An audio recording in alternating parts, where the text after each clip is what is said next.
What's up, my people? We are back with another episode of the Grind Theory Talk Show. We are now dropping episodes every single week, so we're coming to you very, very frequently. The very last episode that we did, actually, before we even do that, first things that we always do on the set here is we always got to give thanks to the man above. We got to give thanks to God, thanking him for allowing us to wake up, to be here. We want to thank him for our guest, for allowing our guest to get here safely, for my man Ori to get here safely, and this for taking us throughout the day so far. Now, today we have another special episode. We have another special guest. Now, today we have a little, trailblazer, mover and shaker, a little local superstar in the building, even if they don't want to admit it.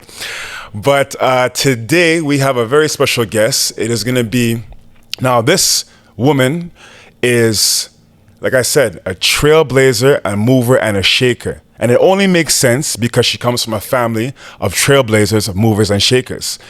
Her father was actually the very first person of color to oversee an Alberta corrections facility. Now, the woman that we are going to interview today, she is currently the Chief Executive Officer of the Edmonton Community Foundation, so the CEO of ECF, the Edmonton Community Foundation, which is the fourth largest community foundation in Canada, and it is the largest non-governmental fund in Edmonton, distributing over $30 million roughly annually.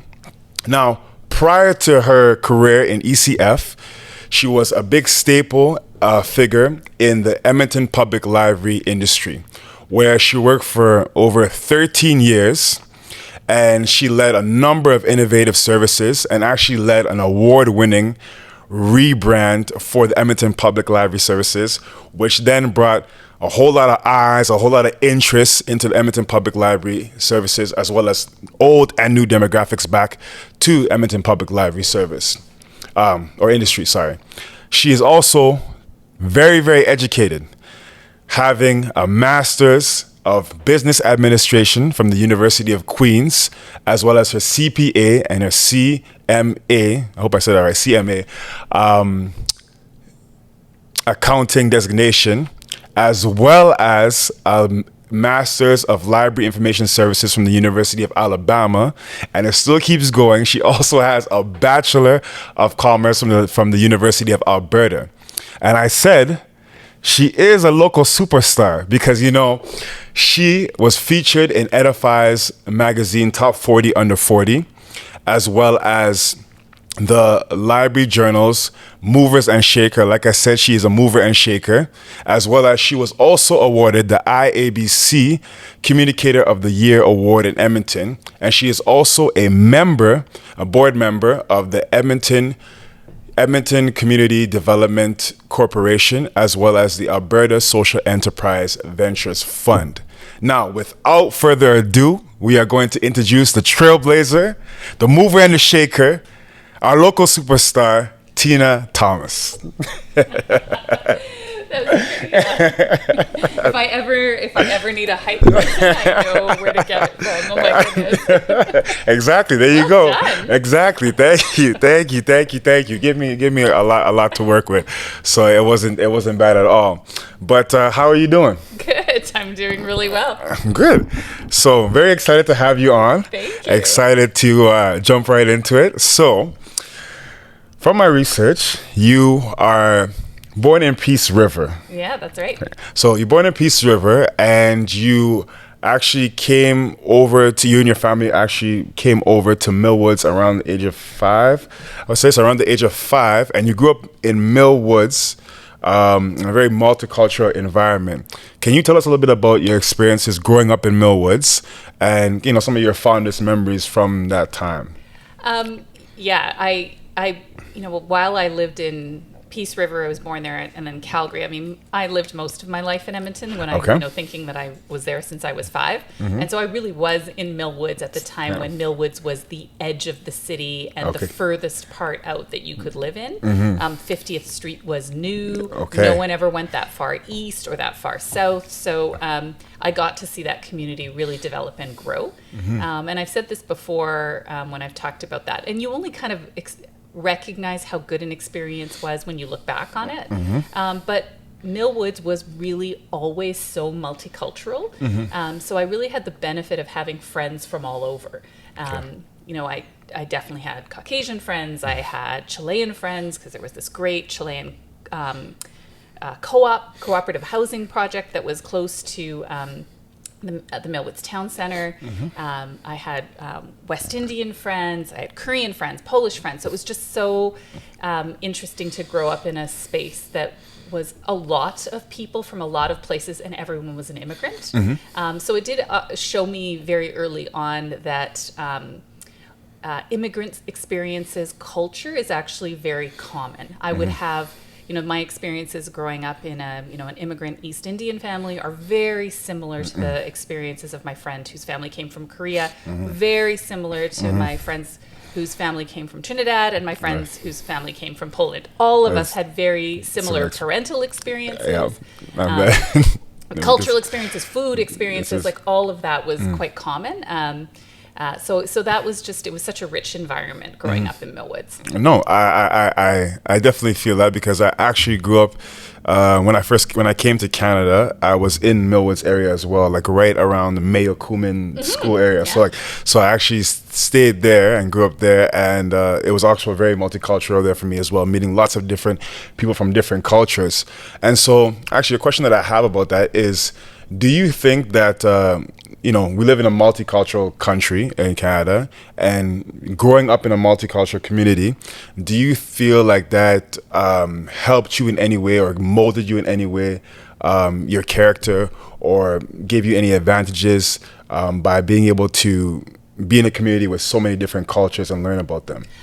Yeah, for sure. Because I do think that I probably gravitate to thinking about what do people have in common versus what do we have that's different. Because like I said, my friend, whose name is also Tina, who is, first generation, second generation Korean, the dynamics of her family, the experiences that they had are very similar to mine. And so I think when you can start by first thinking about what do we have in common versus what separates us, I think that's a very important way to think, particularly when we think about what's happening today with equity, diversity, and inclusion conversations, that I find sometimes are trying to create separation between people when really we have a lot more in common. Yeah, no, I agree with that. And I think another thing too is, like, I think because especially in the industries that you work in, it's probably very diverse. So at an early age, being exposed to all these different cultures and working with different people and getting along with different people, it also probably helps you relate to other people in different industries or just in general. I think it's also that idea of, and I think a lot of people of color relate to this, often being the minority in the room, whatever that minority happens to be. So even when, and I know we haven't gotten there yet, but like when I started at Nortel, while being a person of color wasn't unique, there were many different ethnicities represented, but there were very few women. So I'd go into a room and there'd definitely be lots of people that were Asian, South Asian, Black, South American, whatever it happens to be, but I'd often be one of 2 or 3 women. Oh, wow. And then, coming into the library world, while there's a lot of women, most of the people are Caucasian. So I think what I've been comfortable with or had a lot of experience in is often being the minority of whatever that minority happens to be. I agree. Okay, I didn't think about it like that, but that makes a lot of sense, and I'm sure we'll dive into that actually as we keep going. So, okay, so now you grew up in Millwoods, and then I guess high school is the next thing. High school, Where did you go to high school? Holy Trinity. Holy Trinity. So not for just down the road, not Just too down far. the road. Yeah, no And what was that experience like? Were you involved in sports? Were you on a club, or what was your high school experience like? Yeah, I think my philosophy of life started probably pretty young, as far as let's take advantage of every opportunity that presents itself. So, from junior high, definitely, and into high school, I played on all the sports teams. I was part of Students' Union. Okay. I did all the activities that were available and presented themselves to me. So, I had a pretty rich and diverse high school experience in that I took advantage of all the things I could do. I mean, I even my dad was in the Lions Club at that time. I went on exchange to Japan for 2 months. Oh, wow. So, I did that when I was between grade 11 and grade 12. So not through my high school, but during high school. So I do think those are the kinds of things. It started early for me. My parents, because they were from India and we would go back to visit family. And because my parents have always loved travel, we'd always go to different places in between. We didn't just go to India and come back. We would go through Europe, we'd go through Asia, so we would explore. So I think that interest in culture, the interest in trying new things, in taking advantage of the opportunities in front of me started very young. And, again, you only think about these things when you reflect back on them, but my high school experience is consistent with the experiences that I followed through the rest of my life. No, that's great to hear. It's really cool, especially at an early age, that you were exposed to so many different cultures, so many different things, getting to travel to different places, see how different people live. So I think that's really, really cool. And then having that philosophy of like putting your hands in many baskets, trying different things, experiencing different things, I think is really, really cool as well. And so high school is done now. You go to university. Did you attend University of Alberta right away? That's right. Yeah. After I graduated, I went to the U of A and I went into business. Okay. So it probably was, I thought two different ways because I liked sports. One path was potentially physiotherapy and the other was business, like totally opposite things. And I chose business for no particular reason. But I went into business, maybe because I didn't want to have science labs, which I probably might have had to do if I went into physio. So I went into business. And again, I think I always worried at that age, which again, looking back, I think differently, but I worried about not having a plan. I didn't know what I wanted to do. There's people that from a very young age, or even in high school, they're very clear that they want to be a doctor or a lawyer or an engineer or a teacher, whatever. I had no idea what I wanted to do. And so business seemed like a good general education that might put me in a direction of something I might be interested in, but there was no clear plan. And even while I was there was no clear plan. It was just, this is a good faculty to be in. It's maybe a little bit more specific than a general arts or a science degree. But it wasn't like I went into business with the plan of I was going to have this career in mind. And that's kind of interesting because I know like a lot of immigrant parents, they're like, you're going to become a doctor or you're going to become a lawyer, or like it's very, like education is very, very important, and there's very like, high priority on certain, certain careers. So it's interesting that you said that because I actually followed a very similar path to you. I was very involved in sports, wanted to do physiotherapy, but I also wanted to do business, and I didn't end up doing any. So very, very similar path. So actually, just to touch on that, what advice would you give to somebody else who might be, going to school and they don't have a plan on what they would like to do? What advice would you offer to them? Yeah, I do think that idea of taking the opportunities that are available to you, there are so many things you can do when you're young. Like in high school, there are clubs, there are sports, there is opportunities to volunteer. And I think often kids don't do those things. They don't take advantage of them. And you have time and opportunity when you're young. So I think about going into university, because I am so I did a general business degree. I didn't even focus on anything. I probably took more marketing classes and more international business classes than anything else, but I didn't have a major. And I'm the only person that I knew of from my graduating class that wasn't an accountant or in finance that got a job right after I graduated. And the reason I got a job after I graduated was because of the experiences and the things I did while I was in school. So when I went to the U of A, I joined a group, ISEC, the Association of International Students of Economics and Commerce. I wasn't even on the board. People from that year might not even remember I was there, but I did a project for them. So, it gave me some interesting practical experience. Yeah. A guy that I met in ISEC was going to go on an international business exchange. I didn't even know that program existed. He was going to Mexico, and he told me about it. And I thought, that'd be an interesting thing to do. Let me go with you to one of the info sessions.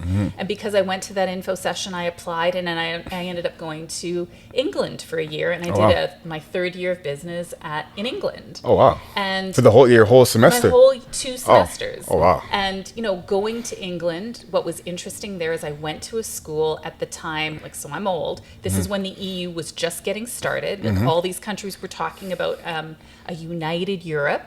So I was studying international business in England the year that this was happening. All my my fellow students were from the Netherlands, France, Spain, Portugal, Italy. So that became the community of people I learned with. So it was I got to travel. I had my first year of university, I had a bucket list of future travel plans. I think I did 50% of them that year that I was in England. So it was just such a great opportunity. And it was no different than what anyone else could have done. I just said, I'm going to do this. And so when I came back from England, I thought, okay, the U of A has a cooperative business program, which means a cooperative education program, which means if I apply and get in, well, I could get a job while I'm in university, which again gives me another advantage. So I did the co-op program, and I did 2 job placements, one with Nortel in Calgary and the other with the federal government in Ottawa. So by the time I graduated, even before I graduated, when I was applying for the jobs during my co-op, I had a pretty good resume. I had an interesting resume. I'd done a lot of cool things. It wasn't, I worked at Walmart or I volunteered in this one organization. I had traveled, I had worked, I had done a lot of things that made me interesting to people that would be looking to hire someone. So I'd say that would be my biggest advice. Because the other thing is, even if you don't know what you're going to do, these are all interesting opportunities. All of those things were not planned for me. I didn't have a 5-year plan to say, okay, I'm going to do this, I'm going to do this, I'm going to do this. Instead, as the opportunity came up, I was open to doing it. I think it was Shonda Rhimes who had the year of yes. Yeah. It's like I've had a life of yes. In that I'm open to new possibilities when they come.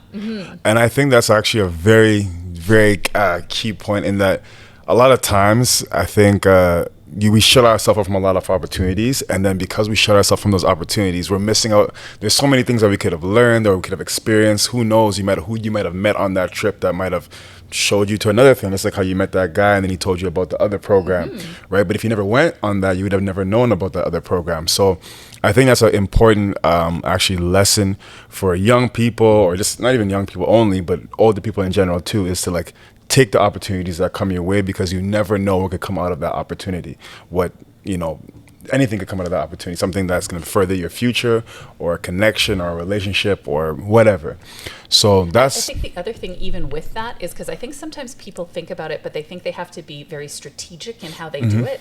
I want to be a doctor, therefore I'm going to volunteer at the hospital. You know what I mean? Yeah. And I think for me, none of it was strategic. All of it was based on, is this interesting? Am I interested in it? Do I feel like I could learn something from this? And the answer for all of them was yes. And they weren't always necessarily directly connected to each other, but they all built off of each other. And again, made me have a much more interesting resume and gave me experiences that I could apply in other places. Definitely working with different people, being in different places. I think it was great. So that's a key tip to remember. Take advantage of opportunities that come your way. Go and take those opportunities. So you mentioned that you were in the co-op program, and that's where you started working with. I guess you did your co-op with Nortel. I did one co-op with Nortel and one with the federal government. Okay, and so after university now, you get a job with Nortel, right? And so that job, I believe, takes you out to Ottawa, and so Nortel, actually, when I was watching and researching and stuff for Nortel, I really, really liked their philosophy. I think it's like a super cool philosophy in that they were a huge proponent of employee development and learning. And so they actually encouraged employees to be able to move within the organization, trying different jobs or different positions. And I think that's like, I love a job like that, because, I think sometimes people get stuck doing one thing for like 10, 12, 20 years without getting any versatility to try different things. So what was that experience like working for Nortel, and how was it to try different positions? I'll start first by like what you learned from trying new things. I hated my co-op with Nortel in Calgary. Really? It was terrible. My supervisor was absent. I didn't really know what I was doing. Like, I was bored a lot of the time. So it was a terrible co-op position. So much so that I think I told my co-op advisor, and we actually wondered if I should leave it. But I stayed with it. Mm-hmm. So again, thinking about saying yes, I said yes to taking a full-time job with them and moving to Ottawa, even though I had this terrible experience with them in Calgary. And I think it's because I had such a good experience working for the federal government in Ottawa. So I liked Ottawa. Okay. I had made some friends there. And I thought, okay, even if I go to Ottawa for a year or two working from Nortel, it'll be a good experience for me. And on the other side, I applied for the job with Nortel. And I applied at the same time. I had an interview, and I applied for a job with Canadian Airlines at the time. So again, I'm old. So Canadian Airlines was a former airlines with Air Canada. Okay. And they were fun and popular, and I loved to travel. And I thought, this will be the perfect job for me. Yeah. And I usually do well. Up until that point, I had done pretty well in most of my job interviews, and I tanked it. I was terrible. I couldn't answer the questions.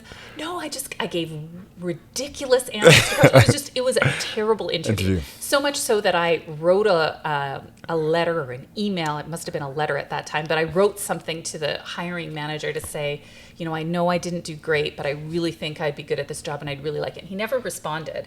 And then I got the job with Nortel. And I was so disappointed I didn't get the job with Canadian, and that would have been in Calgary. And then I had instead moved to Ottawa. I think within 2 years, 2 or 3 years after I didn't take that job, that airlines went bankrupt. Oh, wow. So you just think that the right things happen, right? Yeah. And so my decision to go to Ottawa is I got the job. It's a good company. It's a multinational. I like the city. Even if I get a couple years experience, it'll be good. But then it turned out to be way more than that. I ended up being there over 13 years by the time I left. But like a lot of multinationals that I think maybe have the same philosophy now, when you've got, 60, 70, 100,000 people working for you, often there's this idea of investing in people so that they stay within your organization and they can move around and bring different things. And so Nortel definitely had that philosophy. So I started in a very entry-level communications job. Okay. And I didn't have a marketing degree. I didn't know a lot about communications. I'd taken marketing classes, but it wasn't my specialty. But again, I had a supervisor that was very open to me trying out things. So I got to do, a variety of things. I got to do a magazine. I got to do events. I got to do, I had this, I'm working mostly with engineers who, in many cases, not all, but in many cases, don't have the best communication skills. So, at one point, I am with this director who mumbles and is very hard to understand. And is kind of curmudgeon-y. And I'm going with him to meetings at these other Nortel facilities and other external customers, and no one can understand him. And so I became his translator. So he'd say stuff, and then I would translate it from technology speak, and then also make it articulate, because no one could understand even what he was saying, his words. So, it just gave me opportunities to develop skills that I never would have had before. And so I did that communications role for about 3 years, and then a role in market analysis, which, moving from very soft skills, being kind of a project manager of dealing with design firms and PR agencies and, production houses, dealing with them, I went to being the person who is helping determine, like, looks at all of our data, all of our reports, and has to then present that to industry analysts and convince them why they should position us as the number one in market share for a category. So, like, a completely different job. Yeah. But Nortel allowed me to do that. And so I went from being, you know, a project manager to a subject matter expert, and to someone who's then dealing with, you know, the president of our organization to help them understand what is the market saying about what the trends are. What are we going to say back to help influence what their perception is based on the knowledge we have? How am I facilitating those conversations? So it became a very different role. You know, and in that role is when I first got the chance to be, you know, more of a manager. So I had, I ran an area, and I had people where they were reporting to me. And then, you know, from there, I got to go into product marketing. Like, so from one, and then now I'm the person that's dealing with the people that own a product and develop a product. Okay. And I have to figure out, okay, how do we then position this product to the market? Okay. So Nortel just gave me so many opportunities to learn and do different things. And that really is the benefit of going into a large organization. Yeah, no, I can definitely see that. Because, okay, so would you say, how many different titles or different positions would you say you held within Nortel? In 13 years, I probably had 6. 6 different positions. See, so like I think that's cool, because there's some people that I know that maybe at my job or at different jobs, they work for like 20 years at one thing. They don't get to expand their skills. They stay very stagnant. But I really like that philosophy, and like you're trying, because you leave, you might come with very little skills, and you leave with like a whole full collection of skills because you've been in so many different industries. And so I guess you were very heavily involved in the marketing area, right? But marketing in the broadest sense, because I think when people think about marketing, most people, when they think of marketing marketing communications or promotion. So, you know, advertising, public relations, direct mail, that's what they think of. But market analysis, actually understanding the trends in the market, you know, reading lots of reports, summarizing them, doing briefings for executives on what the trends are, providing a view to the analysts about what the trends are. That's also in the marketing portfolio. You know, I was market analysis, but the team that I was in was market analysis, pricing, and competitive analysis, which is all in the marketing portfolio. You know, then I went into kind of like product marketing, solution marketing, where you're kind of bringing together a whole bunch of things. So, you know, I was for a while there thinking about, you know, all the different industry segments, healthcare, hospitality, education, and how a suite of products serves their individual interests. So you know, it can be quite broad. Yes. You know, I had another job where my last job at Nortel, I was all of Nortel's products and services, but only for the hospitality sector. So hotels, casinos, resorts, internationally. You know, so in that instance, you know, I'm dealing with large accounts in Las Vegas, in the Caribbean, and in the Middle East. So it gives you, you know, it's not just what people might think of as marketing, which is, you know, we're buying some ads or we're doing a media release. It can be quite vast. It can be quite broad, yeah. Okay, and so. Okay, so with all that marketing experience that you would have had, actually a question before that is, you mentioned that you were going into rooms with like CEOs and high people in the company, trying to then convince them of putting the product there or marketing a certain thing. What was when you're going into these rooms, like what was your approach to then convincing them? Like, did you come there with hard facts, or like, is it trying to move them with a story? Like, what is your approach, and what was your mindset in that too? Yeah, I think that it's the same mindset that I have now, which is, you know, again, my personality type, which is I am, you know, through my career, I've had the chance to do a lot of personality assessments, and the personality assessments all kind of show the same thing, and I resonate with them. And the older I get, the more I resonate with them. But I'm you know, when I did my MBA, we did this thing called the Herman Brain Dominance, and I'm top brained, which is analytical and spontaneous creative. I'm both of those Okay. things. So I think about how that translates into how I have conversations about things I want to do. So I am very logical in that, and that works with me. For me, like if someone's trying to convince me to do something, logic works. Help me understand what the problem is and why this is a good solution. So I do try to have logic in there, but then I also put in because again, the creative spontaneous, then I do think about, okay, well, why is this interesting? How are we going to do this differently? Why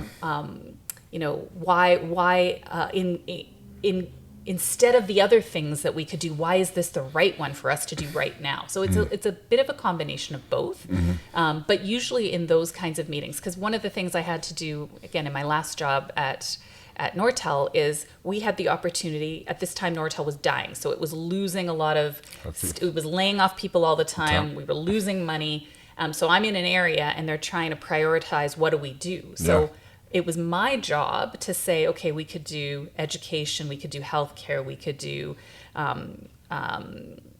hospitality, there's a whole bunch of different vertical segments we could look at. I built the business case for hospitality, and then I had to sell it.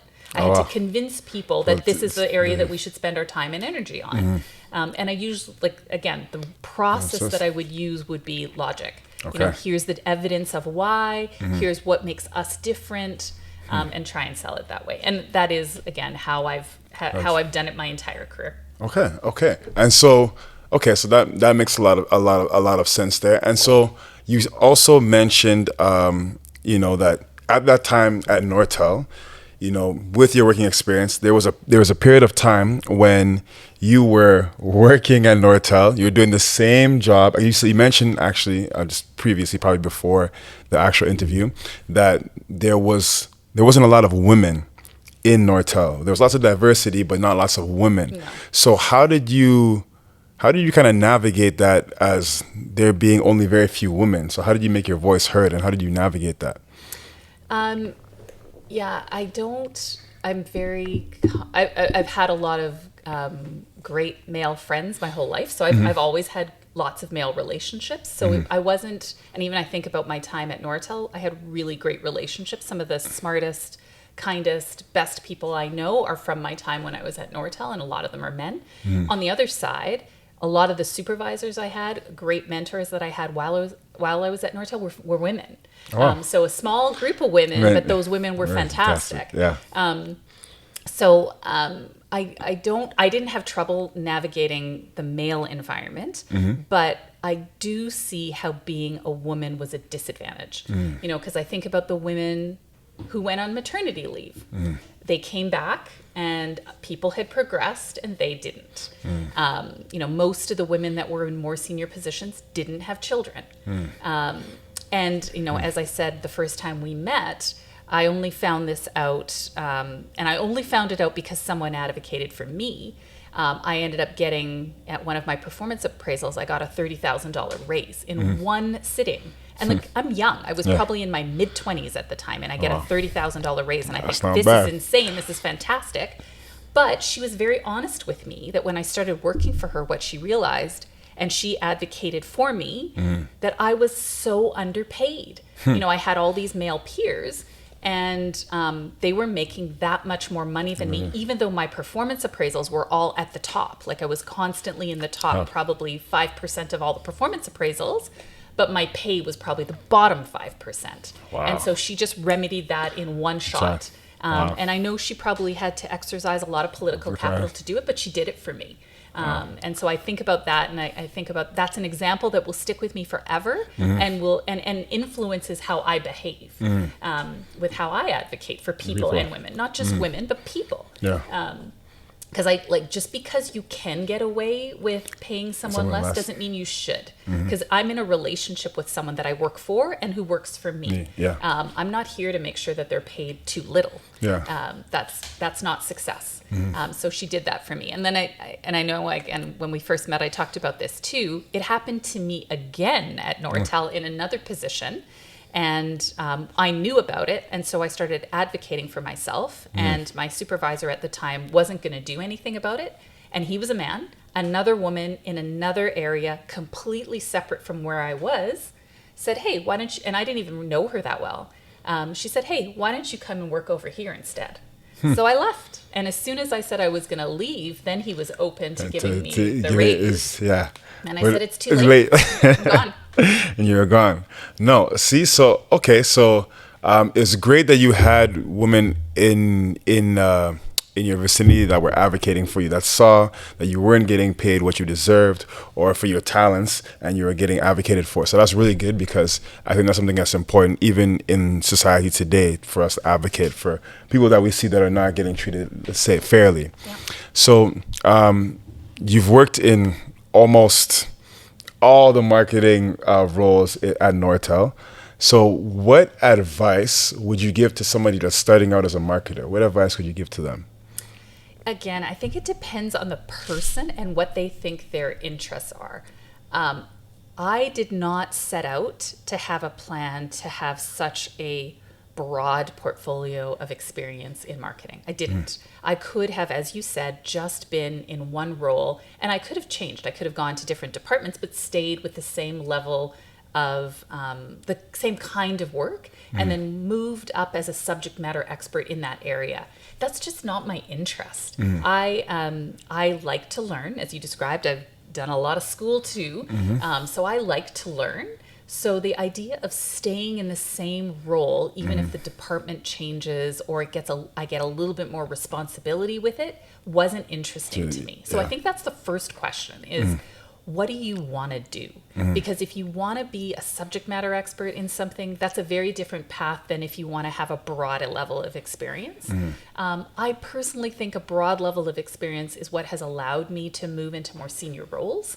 I could have probably moved into more senior roles in a very narrow marketing field and moved industries. But that just, again, it wasn't my interest. And I think it's because I've had that broad experience that it's allowed me to move out of marketing and to take on things that aren't marketing. Because I've got, people might not think of analytics as a marketing skill. They might not think of business development and, working with customers and customer relationships as a marketing skill. But those are all supported by marketing, and I had the chance to dabble in I had the chance to work directly in all of them. And I think all of those have led me on a career path of where I'm in today and made that possible. It's not a stretch for me in any of the roles that I've taken. It's not a stretch for someone to see me in it. It's a stretch for me. I'm growing in all the roles, but it's not impossible for someone to see that I could take that on, because my path has not been totally sporadic. It's been, moving up and just adding skills along the way. But if that's not your interest, if you're someone who just loves media relations or you love advertising, then that's what you should focus on. That's just not me. Okay. And so, even for, like I said, so with all the marketing experience that you have, say, for example, for an entrepreneur or someone, starting their own business, how do I go about creating a marketing strategy? Oh yeah, that's a bigger question. Again, my approach to all these things is pretty practical. It's understanding, what do you do differently and better than anyone else? Like marketing, people think of this, and I heard this from a consultant that we used when we did the rebranding of the Edmonton Public Library, that people think of marketing as cake decorating, and it's not. It's not like icing that you put on the end of this cake. If marketing is done well, it has to be baked in the beginning. Okay. So if I think about the work that I've been able to do all along, even at Nortel, when marketing is done well, it's really authentic because it understands what the customer need is, it understands what the organization is doing and trying to achieve, and it brings those two things together. So a marketing strategy for me would never be and I've said this to my teams at EPL, and I have the same view at ECF, and it was the same at Nortel. Like, don't come to someone with marketing expertise at the end and say, I want a poster, or can you get me an ad for this? No. The way the conversations should start earlier is, what is the problem I'm having? What is it that I'm trying to do? And then help get the person with the marketing expertise to start thinking about, okay, how do I help you solve that problem? How do I understand the customer need to be able to translate that for you? I think that's been part of, like, I think about my time at EPL, like one of the things that we found really early on is that the way we were talking about the Edmonton Public Library was so poor. Like, we didn't embrace the things that people would like about us. Like, when we had talked to customers at that time, they were all a little embarrassed. They used the library, but they were kind of embarrassed about it.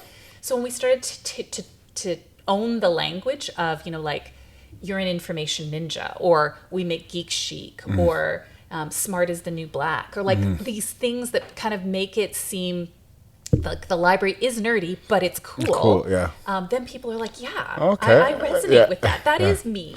So I think that's where marketing really can help, or a marketing strategy, either way, can really help you resonate with the customers you're trying to target more directly. And I think that, and then also start getting you to think about the problem you're trying to solve, not the tactic that you want to use. Like, let's do a poster, let's do an advertisement in a magazine. Like, those are all just tactics. It doesn't matter. You have to start with understanding what are you trying to do? What is what you do differently? What is what you do different than everyone else? How do your customers care about you? How should you be talking about that? Those are the things that I try to think about. And I think, like, we really embraced that at EPL. Like, as soon as that whole thing about embracing our inner nerd kind of took off, then it became the language that we used in social media, the voice that was there.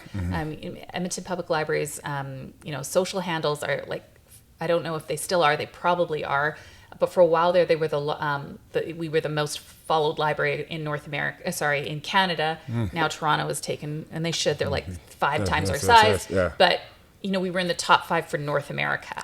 And it was the language that we used. We talked about ourselves the way the library wanted to present itself, which is smart, witty, funny, clever. All that became part of the personality. Okay, and so like that, I like that explanation, because it's not about necessarily about like you said, the tactics of like, oh, I need a post, or I need a video, or whatever like that. It's like, if you don't know what the problem is, or like how you can solve it, then you can't even tackle those tactics, because you could be presenting misinformation that doesn't even, or it's all disjointed. It doesn't make sense in what you're trying to convey. And again, even thinking about, because I do think how do you stand out from everyone else? It's like, what are you doing that's different than everybody else? What is the problem that you're solving, and how are you doing that differently? I think those are the kinds of things that excite me. Okay, no, that makes a lot of sense now. When it comes, that makes a lot of sense, actually, because if I think about it in that way, 100%. So now you finished your your career at Nortel. How did that kind of come to an end, and what led you into EPL? Oh, it came to an end so sadly. It was terrible. I had finished my, I had 2 children while I was at Nortel, and so I had moved back to Edmonton to be closer to my family, so I was still working for Nortel remotely. And at that time, there was probably 10 or 12 rounds of layoffs globally that they had done. So their workforce had dropped from over 100,000 to less than 20,000. And I heard it was like auditoriums. Auditoriums. Projectors with names. It was terrible. The way that they did it was terrible. And that's what happens when you're laying off, tens of thousands of people at a time, internationally. So it was quite horrible. I had been there. I made it through all the rounds of layoffs. And then it was the last round. One of my, one of the people that was a really great advocate for me, and he said, do you want to stay? Like, because I'm moving to this new role. Do you want to come with me? And I said, no, I don't. Can I put my hand up and say, if there's going to be a round of layoffs, I want to be included this time? And at that time, I thought, okay, I'll take a break. I've been working for 13 years. I've moved back to Edmonton. I've been here for 2 years. Maybe it's time to just take a pause for a little bit. But then they went bankrupt, and the package that I was supposed to get didn't happen. Oh, man. Yes, they'd given whatever 10, 13 rounds of packages, like pretty generous. I'd been there 13 years, so I would have gotten, like, I knew what my package would be. It was very generous. So one round too short. One round too short. Yes, it's gone. So then I'm, personality type. My husband was working, I could have stayed home, but personality type, then I started to get a little bit more stressed out about it. So I started to look for a job. And as I started to look, I saw that the Edmonton Public Library had posted a position as, at that time, they had posted it as the manager of marketing communications. And then I interviewed for the job. And, it's representative of my time at EPL in that I interviewed for the job, and the CEO at the time, Linda Cook, and my manager at the time, my executive director, Joanne Greiner, and Pilar Martinez, who's now the CEO, they offered me the job, and they offered me at a director level. Like, they recognized that I brought more, and so they offered the job at a more senior position. And so then I started at EPL. So I had probably a 2-month window from leaving Nortel to starting at EPL. Not even many time at all. Straight into the next venture. And so, Edmonton Public Library, what was that like? Yeah, fantastic. I had been in the private sector. I had been in a pretty dynamic space for working for a multinational. I had been working from home at that time for 2 years, I'd worked from home permanently. But even before that, when I was in Ottawa and there was a campus of, 20,000 people, 6 blocks away from my house, I still worked from home 2 days a week. So I went from working in an environment where everything was virtual back then to an environment where everybody's on site. Right, yeah. So that was a big change. I went from an environment where it was 90% male to an environment that's 90% female. And I went from the private sector for-profit to a public sector charity. So in many ways you could think, because I got that question a lot, wow, that must be so different. And it really wasn't in a lot of ways.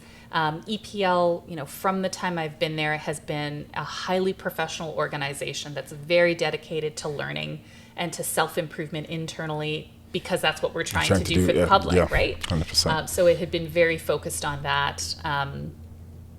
So it wasn't that different. And I think the other piece is, I think the public sector, private sector, charities, we all have stakeholders. We all have people that we're providing services to. We all have people that we have to report to. So that, for me, whether it's for-profit or not, doesn't change.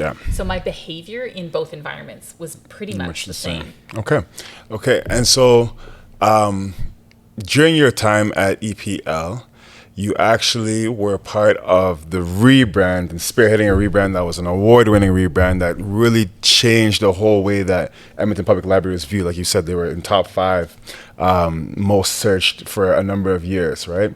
After that. So how did that come about, and what kind of led to that rebrand? It's very simple. I had just started, and then Global Television reached out to me to say, hey, it's time for you to do your annual commercial spot with Global. And I said, okay, can you send to me what we use? And they sent it to me, and I really didn't like it. And it was probably at that time 25% of our budget was going into this commercial spot. And I thought, this is not how we want to present ourselves. And I thought that, this is such a professional organization. We do such amazing work. Why are we presenting ourselves so poorly? Like, why are we not behaving in a way that demonstrates the value we provide to the community? So that's where I thought, pause. I also thought the structure of how our marketing communications team, well, one, it was only a communications team. So that's a change that I do purposefully, is marketing is not the same as communications. So I want both of those things. So the way that our communications team was structured is that it was separated from the core business. It basically had sub-projects that it did on its own, but not directly aligned to the priorities of the core business, which for me is the branches, the library services that we provide to the public, our collections, our programs, our branches. And so marketing was very misaligned from that, or communications was very misaligned from that. So the first thing for me was, okay, how do we structure this so that the needs of the people that are basically our internal clients are met by the services we provide from a communications team. And now it's a marketing and communications team. So that was one. And then it was, what is the perception of the public what do they think about us? And is that a perception that we like and believe in? Because in the absence of actually trying to do anything about it, people are going to have a perception of you. And we really were doing very little to influence that at the time. So that's where the idea of, okay, let's start this as, and at that time, EPL was probably 90 years old at that time. Oh. And we'd had that brand, the way we'd presented ourselves for some time. Outdated message, probably. It was outdated. It did not reflect the modern, what I saw when I came into the library, which was all surprise to me. Yeah. Modern, creative, really interesting people working there, really interesting customers from all walks of life. So there was an opportunity to change the way we presented ourselves. And then by doing that, change the way people thought about us. To take control. This is what I used to say when we would talk about brand for EPL is we want to take control and influence what people think about us. We don't want that to happen without our participation in it. Yeah, that's right. So that's where it became, and we were an organization with very little budget. What I said is, let us pause all of these things like this advertising campaign. Let's pause all of them. We don't need to do any of these things. Let me take the budget I have this year and the budget I have next year, and I'm going to put it all together into one budget, and we're going to put it into this focused project to transform the way we present ourselves to the public, the story of the Edmonton Public Library. So it cost no additional funding from the budget I already had. And, thankfully, again, the CEO at the time, Linda Cook, my supervisor, were all in support of letting me try it. Yeah. So I think that's another, definitely common theme about my time at the Edmonton Public Library is, a group of smart people that were really open to ideas and open to letting me try things. And okay, so that's I hear you mention them a lot, Linda Cook, Joanne, and Paulaire, right? Paulaire Martinez. And that they were, I guess almost in a way like mentor figures, in that they were willing and open to new ideas and allowing you to actually pursue your abilities and your talents to try new things, especially you just come in a couple months and you're like, hey, I want to take this budget and next year's budget and put it together and do this thing, right? So I think that was very cool that they were open. And there was pushback. It wasn't easy. Okay, so and not pushback internally. There was pushback, so I give credit. Because there were questions from our board at the time about, is this the right time? Because when I was doing it, it was 2009. There was, the economy wasn't great. So there was struggle in the community. So the view was, is this the right time to do something flashy for us? Are we going to be putting too much attention on ourselves? And for me, my thought was, this is the right time to do this because the services we provide are the services that the people that are struggling need. So we want them to think about coming to the Edmonton Public Library. We want more people to come to the Edmonton Public Library. This is the right time for us to be doing this. And again, good fortune for me, I was supported in doing it. And so the rebrand, huge success. How did that feel after, I was essentially being right about your idea? Yeah, it was fantastic because it's funny because I started that, I literally started in April of 2009 and we launched the rebrand in the fall of the same year. Oh, wow. So it was pretty fast from when I started. And I do think and we got a lot of really positive accolades locally as well as internationally with the library community. So I was having calls and doing presentations with people from all over North America and certainly all over the world. People were, taking things from what we had done to copy them. Yeah. I did a presentation of our rebrand at a library conference for CEOs and senior people that was all about marketing in San Francisco, and I got a standing ovation. Oh, wow. So it was pretty cool. Cool, yeah. That was great. And even local superstar. Even the staff side, because we did a lot of what we did internally was with staff first to get their perceptions. And so again, when we first started rolling out with staff, and then I think even with long-term library users, there was a feeling of pride that the organization they work for and the organization that they go to all the time and use better represents them, is cool, is modern, is yeah. innovative. That's Yeah. where they are. So Yeah. it was great. It's certainly one of the highlights of my career. No, it sounds like it, because it sounds like it had a lot of really good impact too, not only just for you and for the library, but also for the community as well, right? And so, touching on that, I know, like I said, we recently just did a rebrand not too long ago, earlier this year. I know even for entrepreneurs out there who might be rebranding their business or just whatever they have, what are the key components of a rebrand, of a successful rebrand? Yeah, I think what people get into is logo. Like, what does my logo look like? And that's not a rebrand. So when we did ours, we started by thinking about who are we and what do we value and what do people think about us? Like, that was the start of the conversation. So we updated our mission statement. We updated our values. We had a steering committee of staff members that helped us define what those things were. And it was based on that story that we then were clear about the personality of the Edmonton Public Library and the personality that we needed to have the way we present ourselves show.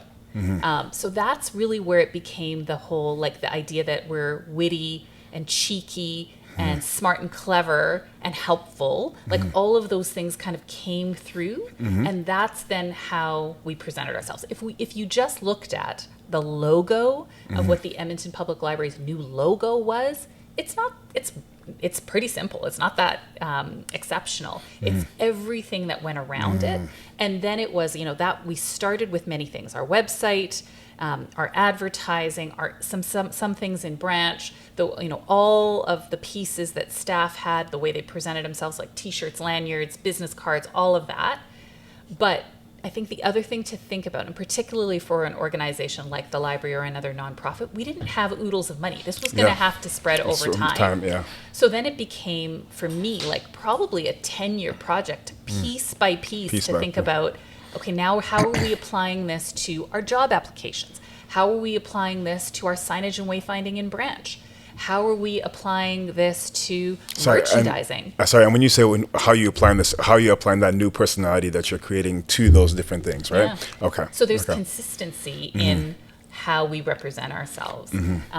So I think that's the one thing I would say when people say rebrand, because I think it's very common for people to say I'm rebranding and they've got a new logo and they've got a new color palette. That's not how I think of rebranding. I think of like that idea that your brand is the story that people tell about you with or without your input. It's your story. That still resonates with me. Okay. So I want to, I said this, I want to take control and influence what people think about us as an organization. That's what the purpose of the rebrand was. Okay. Because I see what you're saying, because I can just essentially change the logo and the message can still be the same. Like, what I'm about or how people perceive me is still the same, just with a different logo. Whereas I'm coming out with a different personality, different message. Now when I change the logo, it has a different meaning, or it resonates with people differently because I've already changed the personality of of my show or what I'm doing, my business, organization, or whatever.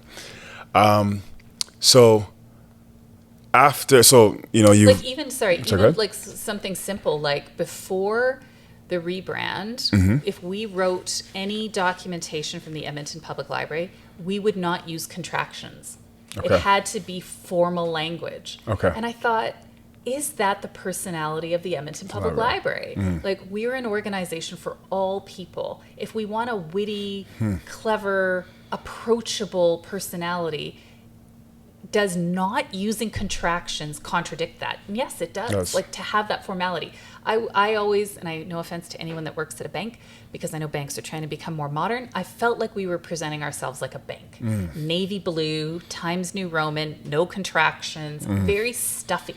That's not approachable. That's not bringing people in. That's not, again, the personality that, staff said, customers said when they thought of the Edmonton Public Library, what they wanted to be associated with. The people I met, like Edmonton Public Library has some pretty cool and interesting people working there. Are they reflected by there's this one woman who works at the downtown branch, who's got the best style. Like she looks like a Swaggy. fashionista. Yes, yes. And does the personality that we were conveying convey that? No. Yeah.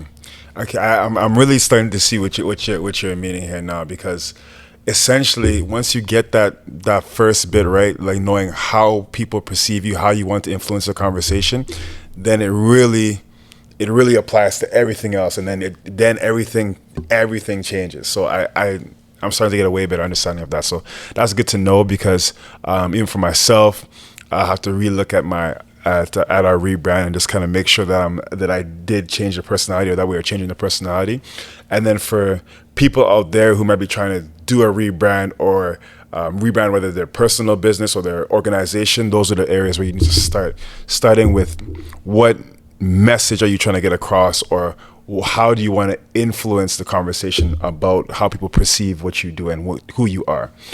So you worked at Edmonton Public Library for 13 years, about 13 years, yeah. And so 13 and 13, 13 so and Nortel 13, 13, I right? know. So 13 and 13, and is that going to be a special number? So No, is it hasn't been. ECF 13? Yeah, I know. I'll be way too old. 13. So you've worked 13 years at Nortel, 13 years at Edmonton Public Library, and you have tons of work experience. So you must have learned some major lessons from that time. Could you give me maybe 2 to 3 like major lessons that you've learned from your times in those organizations? So I guess a couple. One I've already talked about, and I think that's take the opportunities that are presented to you, because I definitely did it at EPL. I could have stayed as the Director of Marketing and Communications and Fund Development, but then the opportunity came up to be an Executive Director, and at the time I wasn't sure, but then I decided to apply for it because I thought I want to have more say in the decisions that are made. I don't necessarily want all the responsibility that goes with it, but I want to be at the table where the decisions are made. So I think if those are the kinds of things, like being open to those things, and then thinking about, okay, why am I going to take the next step, or why I'm going to make the next move? I think that's definitely one. Okay. I think another one is, I had this, and I talked about it when we first met before, that I've had we've all had, but I've had some bad experiences. When I was at Nortel, I was working in market analysis. I loved it. It was cool. I loved being the subject matter expert. I had great relationships with the people that I worked with. And my president at the time moved into a completely new area. And he had a conversation in passing with me and said, "Hey, would you want to come with me if I go there?" And I said, "Sure, I'd be interested in talking to you about that." Well, not thinking about what does that translate into with a person in that position. So about a couple weeks later, I get a call from someone who reported to him, basically telling me I was going to move there and into a completely different role that I didn't want, like an area that I had no interest in. And so I started to try and backtrack and think, well, no, I don't want to do this. I don't want to move there. And it caused me a lot of stress at that time. And so then I finally moved, because I really didn't feel like I probably could have said no, but I felt like if I said no, I'd be burning a bridge, and I didn't want to do that. So I moved, and I was very unhappy. But in the end, that was one of the best things that happened to me at Nortel. The job was terrible. I lasted in that specific job for maybe 3 months. I worked for probably the only time in my career where I would say there's nothing redeeming about the person I worked for. I've worked for lots of people that were challenging. I've gotten along with all of them. I've learned something from all of them. She's probably the only person that I just got nothing from her. And so I lasted a couple short months, and then I moved into something else in a completely new area. That opened up a whole new group of people, a whole new business unit at Nortel that I hadn't worked in. I'd worked in 2 others before, whole new technology that I didn't know about. So it expanded me in so many different ways. So I think that's like, even things that look bad, often are the blessings that you were waiting for. Like, you talked about it. I am a person of faith also. So I've been very fortunate that I feel like God has always, whatever it's been, God's watched out for me. And then even if it didn't seem like it at the time, it was good things happen. I think the other one, and I've thought about writing an article about this because I think it's a simple one, is that there's so much written about how to be a great leader. There's so much training on how to be a great leader, etc. There's not a lot on how to be a great employee. And I don't think it's that hard. I think about, because people have told me, oh, you're ambitious. And I don't consider myself ambitious at all. I'm hardworking. I have ideas. I like to be part of decisions, so I'll try to influence things. That has served me well in that it's given me opportunities to move up and move into new roles.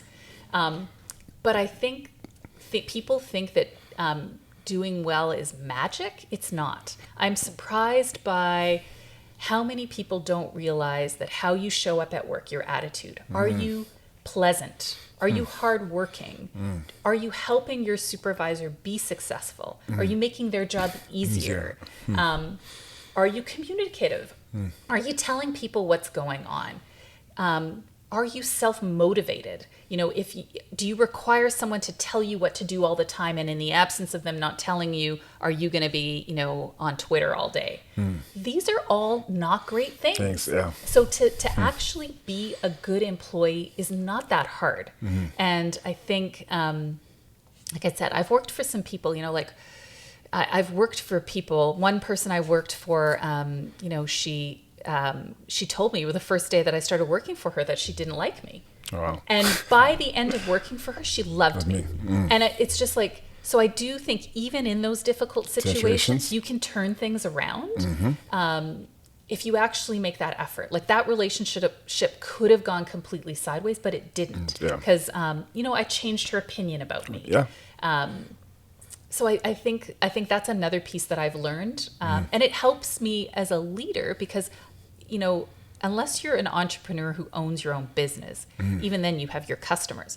You always report to somebody. So I do try to think about, I'm the CEO, but I report to a board. And I want the people that I work with to understand why I do the things that I do. So I try to communicate those things. So I think that lesson on how to be a good employee, and thinking about what could I do to make it easier for the people I work with to work with me. Those are good things to think about. No, I like those points because I think that's something that most people don't think about, how to be a good employee. Most people are, as you said, like leader, and they want to be in charge. But you also need employees, or blame the leader. But you also need employees too to make the organization run. So, I'll add one more because I was just talking about this with someone the other day, or with another group the other day. Another group of library students actually is, I think, that idea that your supervisor, your leader, whoever they are, has all the answers. They don't. They have thoughts and ideas. But another thing that I've done throughout my career is I try, if I believe something, or if I know something, or if I think something is the right direction to go in, I will try to influence that. So, and I don't try to influence it by just saying, you should do this. I have a case. I have evidence. I have a reason. Just like you're talking to your CEO, you're convincing them. I'm trying to tell them why this is the right direction for them to go in. And I think that's a way that people can be influenced. And I'd say that to most people at any point in their career. Use that. Do that. Because I think all people are open to good ideas. And, it's a way for you to get noticed. It's a way for you to get the thing that you think is right done. But it's also a way for you to help your organization. Yeah, 100%. I agree with that 100%. Okay, so those are some great lessons that you've learned over your years. I know, like, you've had a lot of years of experience, so I know there's tons of lessons that you would have learned. So, you were at EPL for a number of years, 13 years, and from my research, you pretty much saw yourself there long term. But you said unless the right timing and the right pitch came to you, and fortunately, the right time and the right pitch came to you from the former CEO of ECF. So what was in that pitch that made you really convinced you to? Maybe it isn't the right pitch, or more, it was probably more the right timing, because Martin had talked to me, and now it's probably about 5 years ago, about, and he was talking about that he would eventually retire. I should think about, it might be interesting for me to come over to ECF and then work there. And then eventually I could be his, succession plan. And at the time, I was very happy at the Edmonton Public Library. I was doing really cool work. So it just wasn't of interest. Yeah. And I did tell him at the time, the downtown library project was underway, had not really started. So, I had big things that I hadn't done that I felt I wanted to do.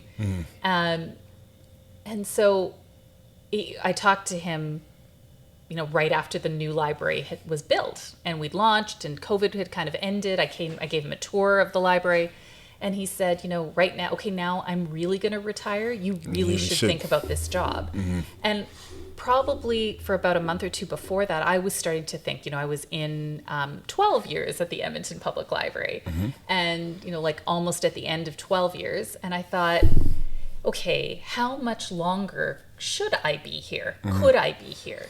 I said this to Pilar, who was, the CEO now and who was my boss at the time. I didn't feel it. I still had lots of ideas. I still thought I had lots of ways that I could grow if I stayed at Edmonton Public Library. But I didn't want to leave when I felt like I was going to be stale, when nothing I was bringing was fresh, that everything is just kind of routinized and I'm going through the motions again. I didn't want to be that.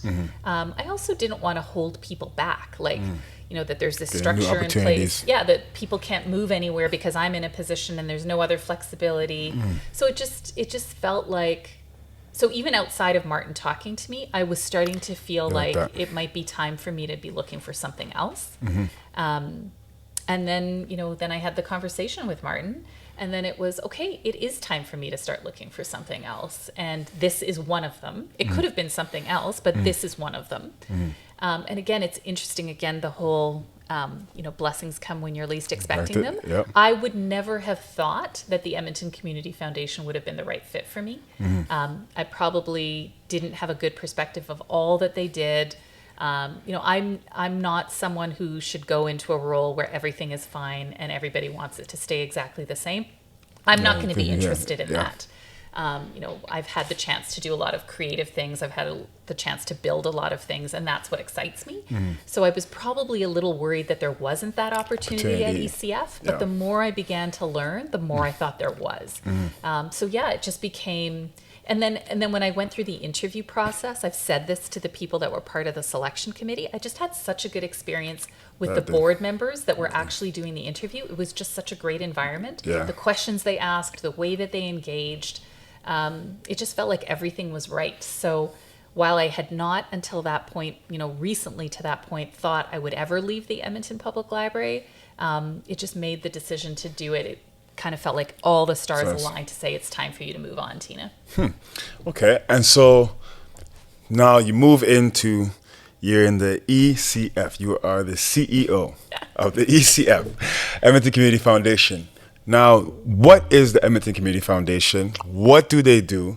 And who do they cater to? Or who do they benefit? What is the Edmonton Community Foundation? Well, you said it at the beginning. We are the largest non-governmental funder in the city. So it's basically a way that donors, so we are a place where donors give money, we take that money and we invest it. It's like we put it in the bank, but we are smarter about how we invest it. Okay. And then the returns on that money, we use a percentage of it, and it's 4%, that we then give out into the community every year. So our fund continues to grow. So it's an endowment. Okay. And then we give back into the community in perpetuity. So instead of...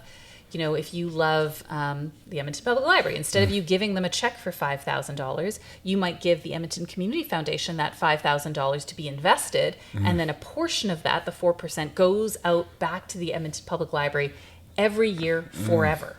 So what I like about that is that it creates sustainability. That idea, what has been, and I've seen it more and more, what what I don't like about the charitable sector right now is the hamster wheel of fundraising. You've got these great organizations that are doing great work, and they start the year not knowing how they're going to keep their lights on. That's not a great model to be in. That's not a great way to offer services, and many of these services are vital to community. I'm not saying that fundraising, normal annual fundraising where they're getting, they do a direct mail or they do an event, they get some money in, has to stop. It should continue. I would like to see more donors and more charities thinking about how they use a model like the Edmonton Community Foundation to create sustainability, so that they're putting money away, like you do for your retirement savings plan. Put some money away so that you have some consistent flow of cash coming in every year. It's like instead of living paycheck to paycheck, have some savings that's keeping you going. I think the other thing that it does, which I think donors and the charitable sector want, is it allows the charitable sector to have more sustainability, more certainty about funding coming through, and then more autonomy. I don't like the idea that an organization is struggling for funding this year, and therefore a donor who's given them 50% of their budget gets to tell them what to do. There's a level of autonomy and expertise that's now lost because someone else is driving their agenda because they've given them the funding. What I like about the Edmonton Community Foundation is that I think we can, and we have been, really help create more sustainability and autonomy for the charitable sector. Okay, and so the breakdown of so I'm a donor and I donate some of my funds to the ECF, and then say I am a big sports advocate and I want to help a charity that helps kids with basketball or prevent for basketball. I guess what I'm trying to get is the breakdown of how does it benefit the donor. So the donor is giving to the charity. Is that money that goes into the fund, is it then like you're investing that money, but does he get a return on that money as well? You definitely get a tax receipt. So let's say you gave the Edmonton Community Foundation $10,000. Okay. You would get a tax receipt for $10,000. That's the donation you've made. Okay. But the benefit is that one simple benefit is that you would know that the organization that you are giving that money to, that we would then be giving a check to every year, is going to get that check forever. Okay. They're not just getting, you could give them $10,000, but over time, you'll be giving them way more than $10,000 because it's been invested. Okay. That's really the power of endowments. One of the first things I did when I started at ECF is I went to the Belcourt Brazeau Métis Awards, and that is the largest Métis scholarship program in Canada. Last year, 2022, we awarded $1 million and 300 scholarships to Alberta Métis students. Oh, wow. That fund was started by 3 Métis business owners, I don't know if it was 15 years ago. And it did not award that much. That fund is I think it's worth almost $20 million today. Oh, wow. And it's because it's grown over time. They keep contributing to it. They keep growing it. People are adding funding to it. But if they had only just given out scholarships one year, they might have given out 5, 10, 20 scholarships. Now, over their lifetime, they've given out almost 1,000 scholarships. And they're going to give more every year because the fund is still there. There's so many examples that we have of that, where the actual value of the initial investment, the fund now is more than that. Oh, wow. That's just the power of, investing the money sitting in the back, compound interest. This is, people do this for their own personal finances all the time, for their own wealth building. This is just a way to do it for the charitable sector that we care about. So again, your basketball organization, instead of getting that one-time check and then looking for another one-time check next year, boom, they might be getting sustainable funding for a long period of time. And that helps things for the long run instead of just a short-term investment or a short-term gain. And I think that you said that you want to change the face of philanthropy, and that's a good way to change it so that's sustainable, so that you're not coming back again for another grant or another applying for something to get funds, where funds are coming from your own fund instead of having to go somewhere else. It is. I think that is one way. I think the other thing, and this is from when I was speaking at the Black Canadian Women in Action event, is one of the things I've noticed is there's a lot of conversations in the philanthropic sector right now about, and rightfully so, I understand it, about changing who receives funding. That if you think about Black, Indigenous, people of color, organizations led by and serving those communities receive a much smaller fraction than the population of granting dollars. So there's work to do to change that. That makes complete sense. What I haven't heard a lot about, and I think also needs to equally change, is who's providing the funding. Because if it is only, because right now philanthropy is often white, and if it continues to only be white, it's still a colonial view. It's still, and I don't say this in any bad way. I think the people that have started these funds are thinking about giving back to the community. I commend, support, am so grateful to the people that have started funds with Edmonton Community Foundation and are charitable by nature. That's a great example that they're providing in their communities, and it's a great way that our city, our communities are being built. What I want to see is more people that look like you and me also do that. I want the whole pool to grow, because then the organizations you might be thinking to fund are going to look different. Yeah. The organizations I'm going to be looking to fund might look different. Yeah. They might look the same, and people then might think about us differently too. So I think both of those things need to change. I definitely want to see more people of color, Indigenous people represented on the donor side, and really understanding that we are part of changing the communities we live in. I agree with that 100%. And so how do you go about trying to make that change? I think having conversations with people about how they can and should be giving back to the community. We have a Edmonton's Black Community Fund, and the Edmonton Community Foundation will match that fund to $100,000. So, I want, and that fund has been around, I think, for 3 years, and it's at $30,000. So it's okay, but it could be $200,000, and it would be $200,000 that a community of Black people would be a part of the advisory board to determine who gets that funding. I want to see Black community members step up and say, I'm going to put into that fund because Edmonton Community Foundation is going to match it.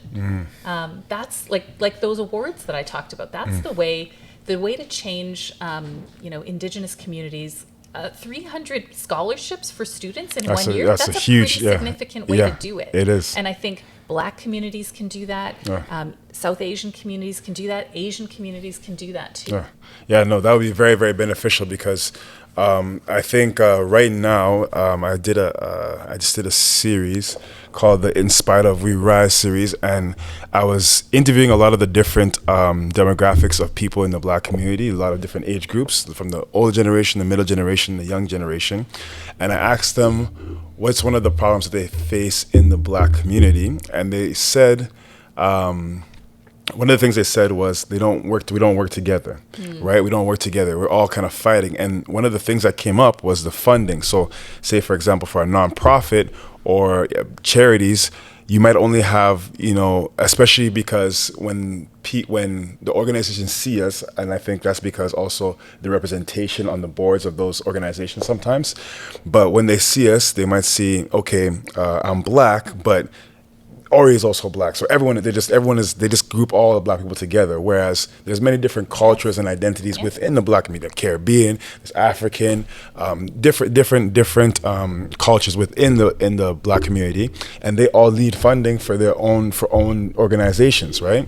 And so what happens a lot of times, they said, is that the funding they say that this funding is for the Black community, but it's one fund, and everyone has to try and fight, and it pits us together. Yeah, that's fair. And so that's where we're running into a lot of problems. So I think that the solution that you're coming up with and the way that you want to change things and having more Black people be donating or as donors, or not even just Black people, but people of color, diverse people donating, it actually helps, because then those people on those boards, can then put into actual things that they might have a little bit more knowledge about or more awareness about too as well. And it doesn't even have to be boards. Like, I started a fund. I started a fund before I started working at ECF, because a woman that worked for me when I was at the Edmonton Public Library started a fund. So it's a very accessible. To have a fund that starts giving money out into the community, it needs to reach $10,000, but you have 10 years to reach $10,000. Okay. So there's lots of people, this woman, Emmy, on her birthday, she would say, don't give me presents. If you want, contribute to my fund.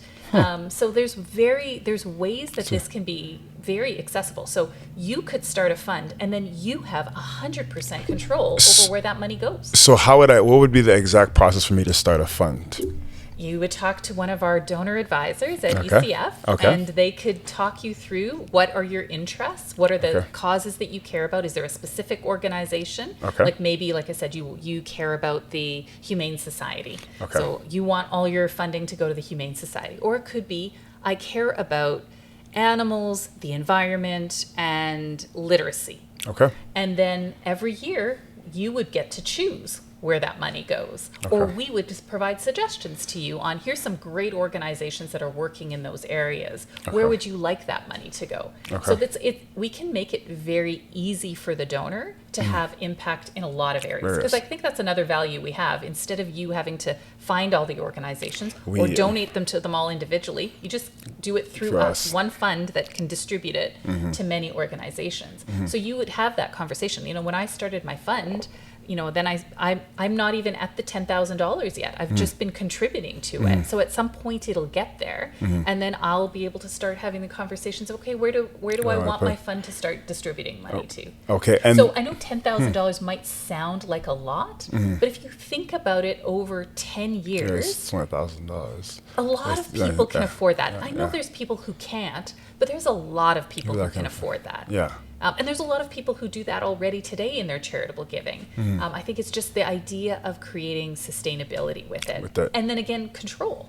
I want more people like us to be thinking, the organizations I care about are the ones that I'm going to put the funding into. And that those organizations might look exactly like what other people are doing, and there might be some really different things. Okay, and so just to touch base on that again, so one question I actually have is, now for you working because ECF is a non-profit organization. It's a charity. It's a charity. So then how do you get paid in a charity? So the way that our fund works, and different funds operate differently. So our fund is whatever our actual costs are in a year, we charge that to the fund. So right now, it's been I think for the last 5 or 6 years, or maybe even longer, it's either between 0.6 and 0.8%. So that gives us an operational pool. So we take that from our fund, and then pay bill overhead, and then also the payroll for your exactly. I mean, different different community foundations have different models. Some of them have a scale, like it's always the exact same percentage that they charge every year. Ours isn't. Ours fluctuates based on what our actual costs are, but generally they're between 0.6 and 0.8%. Okay. So that's that makes sense. I was always wondering. So it's actually quite inexpensive. So, in general, because if I think about a bank, like banks do this. Some people go to a bank to do this, and it's between 1.5% and 2%, I believe, is what they charge people to provide this service. And so, if I wanted to start a charity, don't do it. Don't do it. Charity. So not a foundation. Not a foundation. So if I wanted to start, so why not start a foundation? Because it's not worth the work. Okay. If you can, if you can get someone like the Edmonton Community Foundation to do all of the background work for you, plus have a $750 million asset that you can then be pooled with to earn from. That's way better than you trying to figure out how to do that yourself. Yes, that makes a lot of sense actually. And so, if you've worked we've gone over a numerous set of different careers, like very, very well versed, very lots of experience.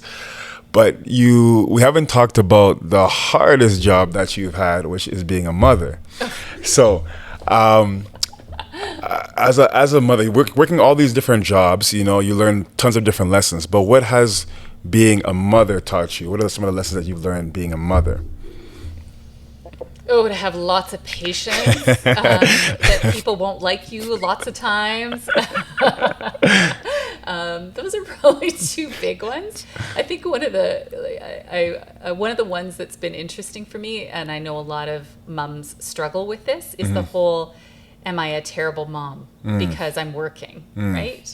And I read this, and I don't remember her name, but there was an article in the Atlantic, probably 10 or 12 years ago, and it was a woman who was working in the White House at the time, and she had a really senior position, and the article was called Why Women Can't Have It All. And it basically, the summary for me is that if you're working, you will always feel guilty that you're working, that you're not spending as much time with your family as you should. If you're not working in your home, you'll feel guilty that you haven't used your brain and your education and your intelligence to contribute back into the community. So there will always be that fight. And I definitely struggled with it. But I also thought, I have two girls. And I did think what I want to be for them is an example of using, whatever I've been given, the blessings I've been given, to better the world that I live in. So I hope that they see that, even though sometimes, we had cereal for dinner. Hopefully that they'll still see that. Still see the sacrifices that you actually have made. And so, what's one piece of advice you can leave actually for other mothers who might be very busy with businesses, organizations? What's one piece of advice you can leave for mothers? I guess stop feeling as guilty as you do. Easier said than done, because I think I'll always feel guilty. It'll always be like part of, I'll always feel like, did I make the right choice? Should I have done this instead?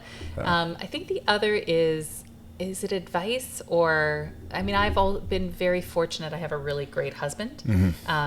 So, and I remember I heard this from, I think she was a very senior person at Nortel at the time, talking about how careers have to ebb and flow. And so at the points when your career is really high, can your spouse have an equally high career?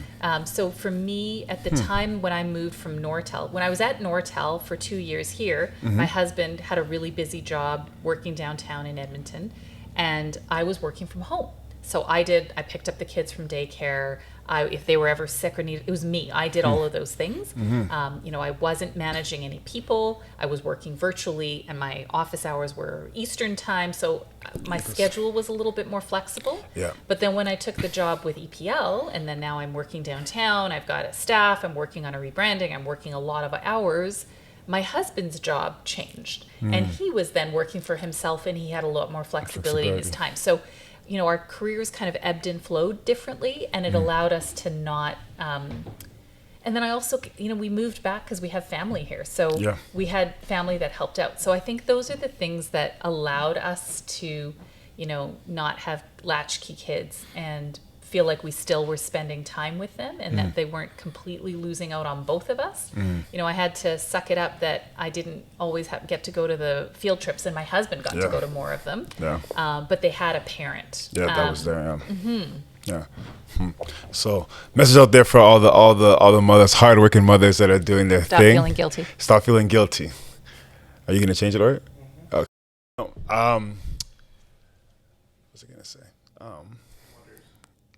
Sorry? Mothers, yes. I just lost my train of thought now.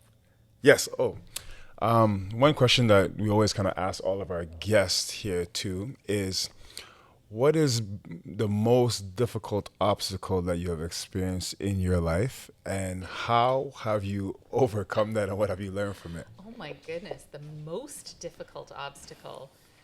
I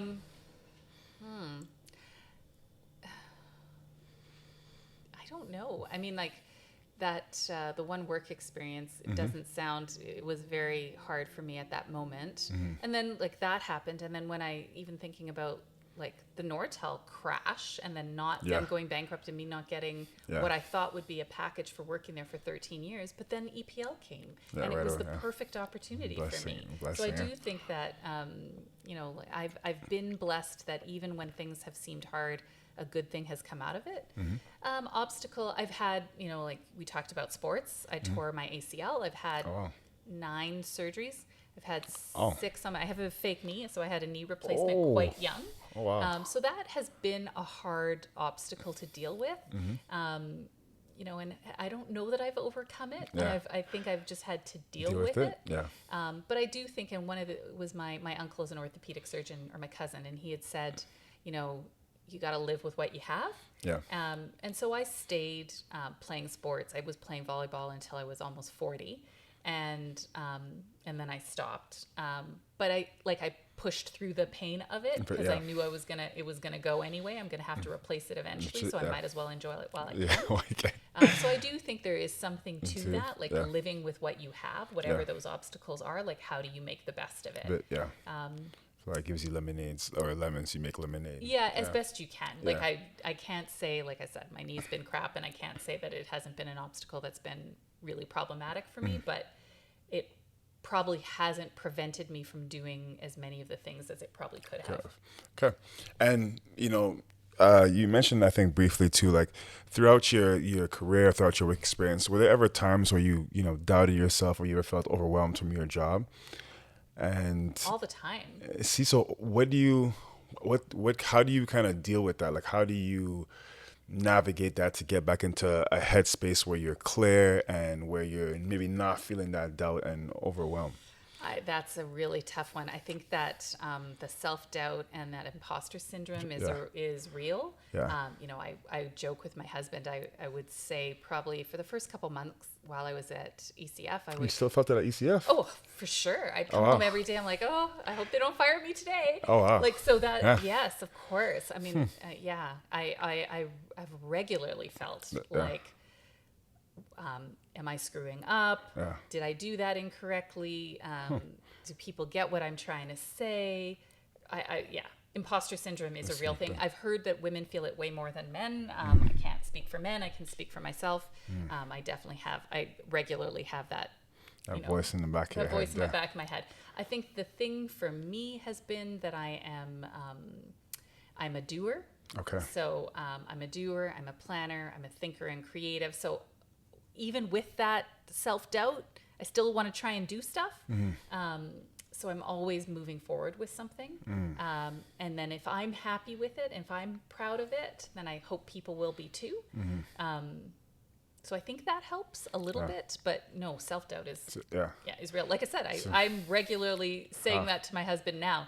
Do you think they're going to fire me today? Oh no, they didn't fire me today.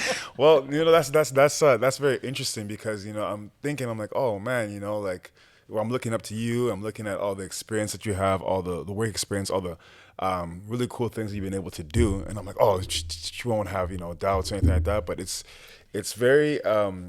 I think like you said, I think it's for any profession at any level. I think there's that that doubt sometimes that comes across in your mind, or like you said, the imposter syndrome, and just seeing how different people deal with it. So I think what you said was a very important thing. It's like in action, the action, even when you're dealing with that doubt and that fear or that insecurity, the action still coming. Even if I was scared or afraid to come up to the interview today, the action of showing up, even if the interview doesn't go maybe as well as I wanted to or whatever, the action of me showing up, I can always improve on it. I can always change things, right? And so if I don't show up, the interview doesn't get done, right? And so even though I have doubts or insecurity or whatever, that just moving forward, constantly taking a step forward, taking that action, I think, and doing what you said you're planning out to do, I think it kind of, it doesn't get rid of it, but it helps you to navigate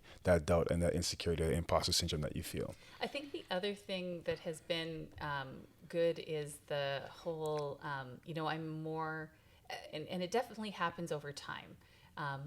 and I've done, and I'm sure we all have in our career done those kind of personality tests that tell us a little bit more about ourselves. And so each one of those has built on the story of me, and I'm embracing it more. I really, there's a book called Now Discover Your Strengths. And what I like about that approach is the idea that you can spend your whole life trying to improve the things that you're bad at and only be mediocre. Instead, if you focus on the things you're really good at and make those better, you might be exceptional.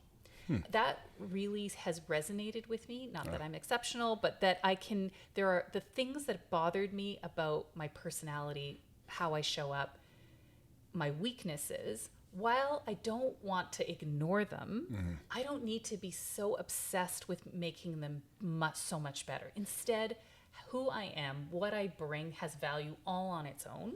And how do I make those things, enhance those things, make those things better? That's probably a better use of my time. And it's actually better for my psyche and my mental health to recognize I do have value in certain things. Not everyone is going to like them. Not everyone's going to appreciate them. But that's what I bring to the table. If you're looking for, like this Strengths Finder, it has like 4 categories. I think it's influencing, strategic, executing, and something like that. And then the last one is something like relationships. I had 0 in relation. All my strengths were in 3 categories, and they were low in the relationship side. And that would have bothered me before, except then when you talk about it through that training or that book, it made me see, no, like it's not my strength. I'm not terrible, but it's not where I gravitate to. Yeah. And instead, who can I bring with me? Who's the team around me that helps lift that up? Strength. As opposed to me like going to networking presentations to figure out how am I better at networking in an event. Like that's not going to be me. That'll never be authentic to who I am. So that is another thing that I've kind of embraced about owning the things that you do well and doubling down on your strengths. No, I think that's a good thing. Sometimes we get so focused on trying to turn your weaknesses into a strength that you neglect your strength when you can double down on it and make it, like you said, exceptional. So I like that. I only got like a few more questions. I won't keep you much longer. My just one question that I have for you is, like I said, you've worked in numerous different facets and responsibilities. You've had lots of different jobs that require different skill sets and different abilities. Was there a certain skill that stood out to you among those jobs that helped you navigate all the different jobs that you were in? Like a certain skill that you had that was really beneficial? One is maybe not a skill. The first thing that comes to mind, it's more of an attitude. I am self-motivated. I am not motivated by whether someone else, I want someone to think that I do a good job. I am motivated by my own interest in doing good work. So, one of the things that I did when I moved into Nortel, when I moved into that job that I didn't like, and then I quickly moved into another role, the role I moved into was in this area that no one really cared about. It was in product marketing, so it was a good move for me. But it was it was a $20 billion business. Oh, wow. So massive. And huge. it was most of that $20 billion was happening with one group of people. And they said, hey, Tina, why don't you try doing something with this other group of people that nobody cares about? And so they gave me a lot of leeway because no one was paying attention. So I could have sat there and done nothing, but I turned that into something. I turned it into a whole new business. And because I'm self-motivated. And so I think people, I think that goes a long way for anyone, is to not need someone to, light the fire under you or do things for you. I've said that about even my own management style. I don't want to work with people that need me to motivate them. What I want to do is get obstacles out of their way, help them brainstorm on what we should do. But if you need me to motivate you, we shouldn't be working together, because I don't have a lot of respect for that. That's one. And I think the other is that I do think has been probably my biggest strength is that I am creative and analytical. That I can really think through something logically, I can present it logically, but I can also have big ideas, and then I can execute those big ideas. So I think that combination of being which I wouldn't have thought of before. But I think that's has helped me a lot in marketing. And I think a lot of marketing people have that, is the analytical piece, needing data, needing to put together a plan, needing to think logically through something, and being creative and spontaneous. So I think that's been my biggest strength. Okay. And last three questions. Sorry, this one question. I didn't need the paper for. So I was doing some research, right? And I saw that two of your favorite sentiments, or I guess quotes, one of them was, I think you said that your Guyanese friend's mother always says it. She says, everything around you was once just an idea that was acted on. Love it. And the other one is the most important person that you will ever coach is yourself. Could you expand on those two quotes or thoughts? Well, the first one, I love that because it just shows, because I think people think things are impossible. And it made me, when he said it, it made me see everything was impossible at one point. Like everything we see, we're talking in these microphones. There's a camera that's recording us. There's a computer that's being used. Like all of these things were impossible at some time. So like a chair, like none of these things existed. So I do like creativity. I do like innovation. I love idea generation. So it really resonated with that piece of me that is, anything is possible. Like your mind has all these creative thoughts. The thing that has to happen with it is the action to make it real. So that's the one. And then the other one, what was the other quote? The most important person that you'll ever coach is yourself. Yes, and I think that's that whole idea of, and maybe it's that whole idea of self-improvement. That, there are always ways to make yourself better, and to talk about yourself differently. I remember I saw Gary V, who is a tech guy and a social media guy, and he's highly offensive and profane. But I saw him do a presentation, and he was pretty blunt about it, but I get it, because he said, people complain about not being able to improve and not do things, and he said, and then they're watching Netflix for 6 hours. So you really have more time and more ability to do things than you think. I look at an organization like the Edmonton Public Library that offers thousands of free classes, the things that you can learn on YouTube. I went back and did my master's in library science 5 years ago.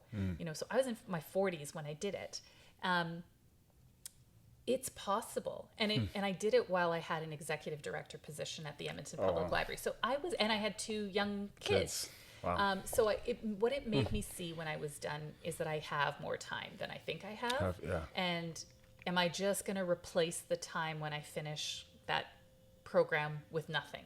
So I do think that, that sentiment to me is really just about that whole continuous learning, continuous improvement piece. And it doesn't have to be onerous.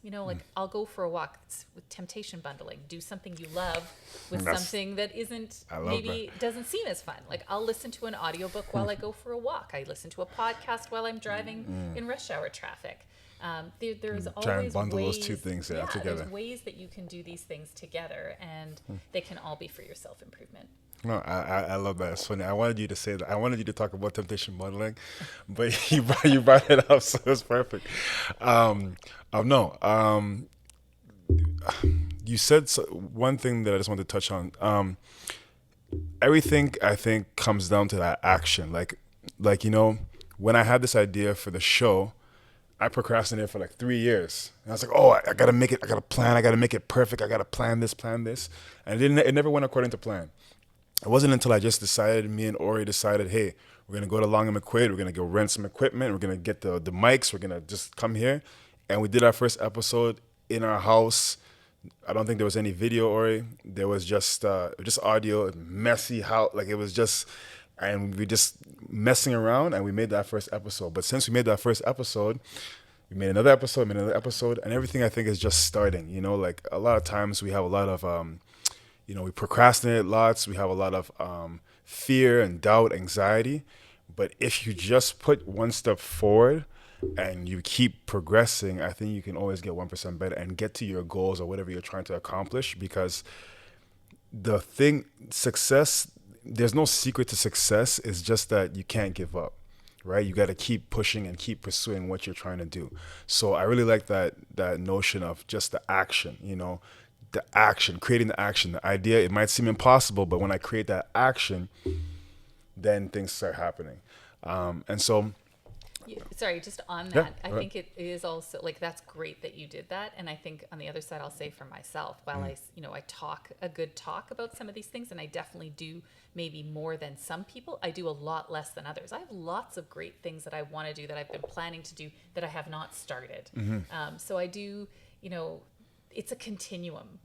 So I'm trying to move from maybe like 30% to 50%, and some people are moving from 50 to 80. So I've got to, we all have room to improve on that. And see, that's one of the big themes of the Grand Theory Talk Show. Is the whole point of this is to help my listeners, myself, my guests, help somebody get 1% better, because you might not be able to get 10% better every time, or 20% better, or go from 50 to 90, but you can for sure every day get 1% better in some aspect of your life. So my real goal is to really help everybody, my listeners, myself, get 1% better every day. From what we're learning here about the Edmonton Community Fund, what we're learning about your story. Something in your story can inspire somebody. Something in your story can motivate somebody. Something in your story can educate somebody to get 1% better. And that's really like a big component of what I'm trying to do and what we're trying to do. So I really appreciate that. So winding down here now. I have a fun question here for you. So I want to know 5 dinner guests, dead or alive. 5 dinner guests. Jesus. Oprah. Martin Luther King Jr. It's a good list right now. Probably Gandhi. Okay. Is that 4? That's 4, yeah. Be the 5th. Oh, I'm going to miss someone really interesting. Oh, this would be a weird addition to this mix, but I think I want Hitler. I would want to understand his motivation. Maybe we could all beat him up. But, What is one? Okay, interesting. The last one is like spontaneous. I don't know. That one's a little. There's probably someone better than that, but he came to mind just because it'd be like. You want to know what he was thinking to? Yeah. What were you thinking? King. Yeah. No, I feel that. So okay, you're 5 dinner guest. And so, I guess you just touched on one thing when you mentioned Jesus. But I'd probably replace maybe Barack Obama. Barack Obama. Dinner with Barack Obama. Yeah, that would be nice too. That would be nice too. I think he might be on my list. You touched on one thing there, and I think we mentioned it earlier in the beginning too. You grew up in a Christian home, right? So, you said that you do practice your faith. Just kind of what role does God play in your success or just in your life? I'm like you said, I'm a practicing Christian, so I think it's in my mind. It's part of who I am on a daily basis. I think one of the things that I thought of, and it was, I was in a small group at the church I was going to at the time, and I'm still going there, is Hope City.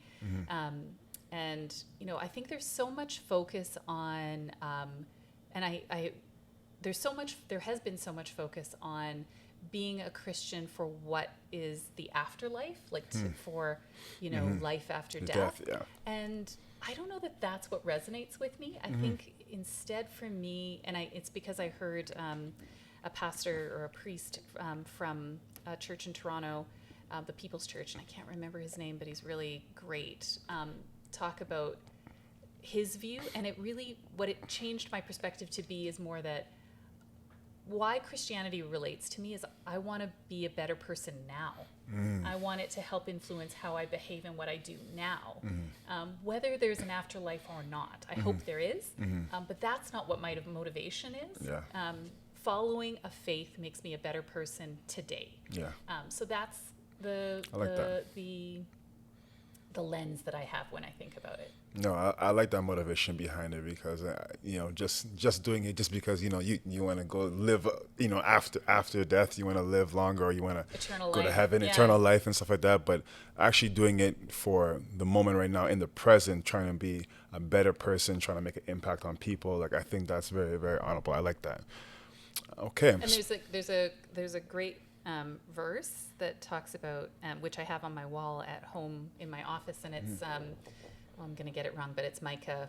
I don't remember what it is, but it's Micah. But it's seek justice, love mercy, walk humbly with your God. And I think again, those are the behaviors that Christianity is really trying to teach. I think we sometimes get so focused between Christian denominations on what's different, Yeah. or how we are against whatever we're against, as opposed to what is Christianity telling us about how we should be behaving in the world? What should we care about? And I think sometimes we lose track of that. Lose sight of that. And I think I do believe that we get caught up in the difference in denominations, and then you get so caught up on what you believe, what I believe, instead of just who you need to condemn and who you need to instead of just trying to, because I think it's just the most important thing is to have an actual relationship with God, right? Having that relationship, it doesn't matter how you look, who you are.